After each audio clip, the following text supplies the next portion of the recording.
Moving on to other updates that we are getting at this point, at a time when the world is facing devastating impact of climate change, and a UN panel released a report on climate change calling it code red for humanity. India will not remain untouched by this. The report by the Intergovernmental Panel on Climate Change warned of irreversible damage to India due to the climate change, and it listed a series of events like more heatwave, droughts and rainfall events, and also the likelihood of more cyclones, melting and receding of glaciers because of this. The report added that the Indian Ocean has also warmed up much faster because of the climatic changes.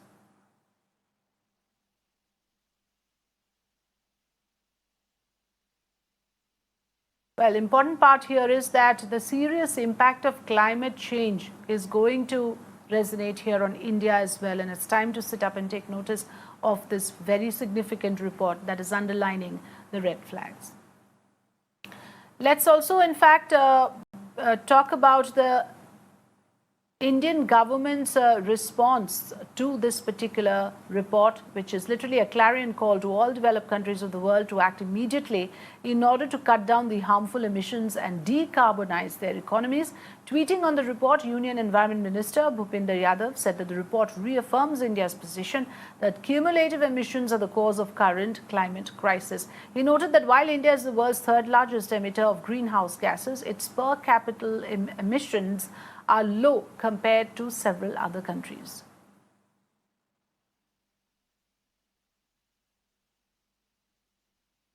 I am now joined by Vimlendu Jha, environmentalist, on the phone line. Vimlendu, good afternoon.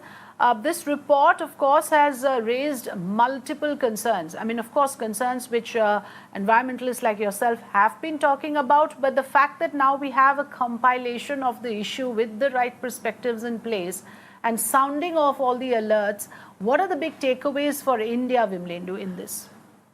India, of course, right now in the morning, the minister said rightly that yes, India's per capita is lower than developed nations, and I think the responsibility largely belongs or rests with the developed nations who have a high per capita carbon footprint. But we need to understand that India, as a growing economy, as an emerging economy, also has equal opportunity, equal responsibility to do the needful.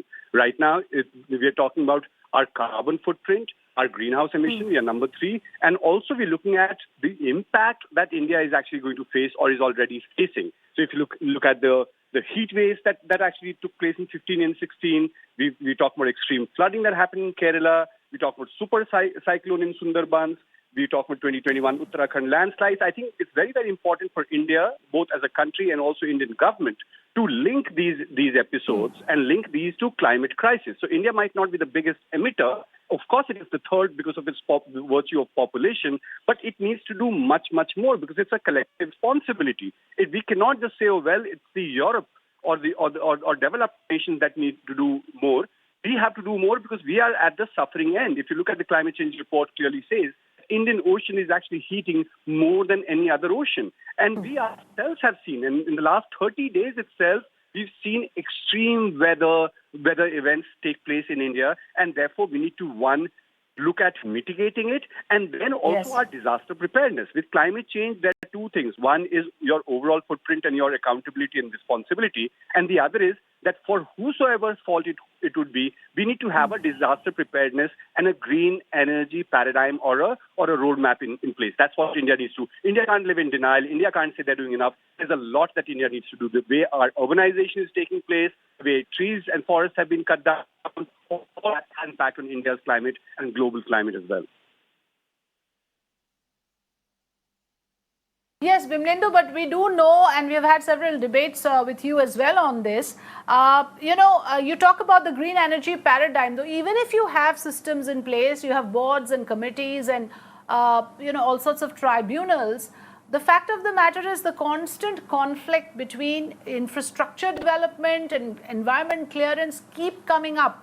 As we go along, and it's not always that the debate or the issue works in favor of environment. There have been a number of instances where infrastructure development has taken priority. So there has been forest clearance, there have been green area, green coverage that has been sacrificed for it. Absolutely. So if you look at this IPCC report, that talks about one very, very important thing, that economic growth cannot be the most important thing. Well-being is more important than economic growth. And India needs to understand that we cannot just be compromising or building infrastructure. I think that's a very important fight that we all need to fight, that we cannot compromise our forests, our rivers, our oceans. Imagine if 60% of India's drinking water or Indian rivers are completely polluted. The visuals that we actually get every other day from cities of Bangalore and cities of Delhi of frothing rivers and lakes, that is clearly, we don't need, ideally we should not need an IPCC report. India does not need an IPCC report to tell how polluted or how bad or how environmentally vulnerable we are. So, economic growth is important, but economic growth at the cost of well-being, at the cost of public health is something that we will need to really rest. We cannot just be growing at the speed at which, aspirational growth of a country like India is important, but aspiration that chokes your children, that makes asthma every second child's, feature,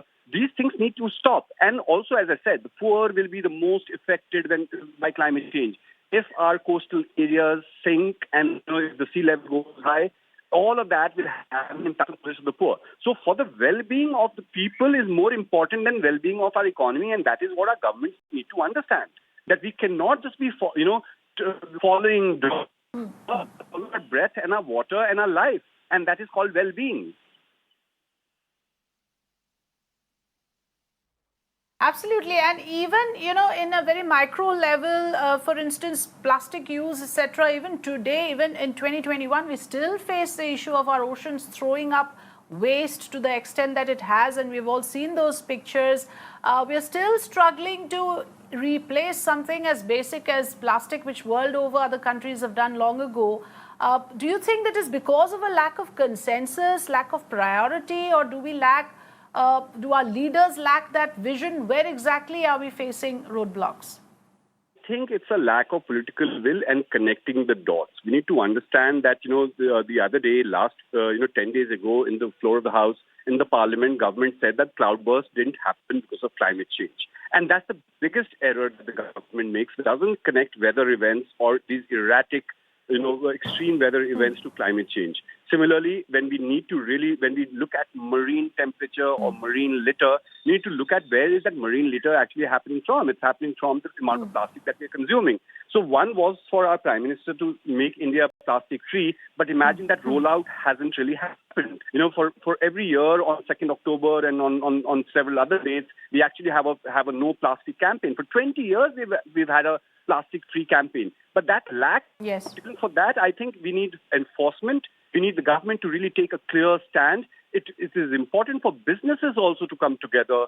And so it's about business, civil society, and the government to really lead this change on things as tiny, as you said, as small as plastic, but as grave that it actually becomes when that one little plastic together is what makes our oceans completely choked with marine litter. And that is what is called climate change. At the end of the day, climate change is not some chemical reaction happening in a lab. It's actually happening in our homes. It's happening in our lifestyles. As a society, we are actually manufacturing that particular 1.5 degrees or 4.4 degrees. If you look at IPCC report, clearly says that in good scenario, it will be 1.5, which we've already reached in just 20 years. If we do not behave, it's going to be 4.4 degrees. That's the worst case scenario, the 5 scenarios that IPCC report clearly talks about. So India needs to really, rather than chest thumping and saying we have done enough, somebody else's problem, we'll have to look at this as our own problem because we are at the receiving end of these disasters. If there were 200 Absolutely, because the report says that India will face irreversible impacts of this, and that is no joke because clearly we've already seen heat waves, cyclonic activity, and often enough we find that the government surrender saying this is nature's fury and we have nothing to do with it. Sure enough, you have a lot to do with it. It's time to take responsibility for these events, not to absolve the government for nature's fury, because there's a reason why nature is, of course, displaying this kind of a wrath. Thank you so much for joining us, Vimlendu Jha, with your valuable inputs on the subject.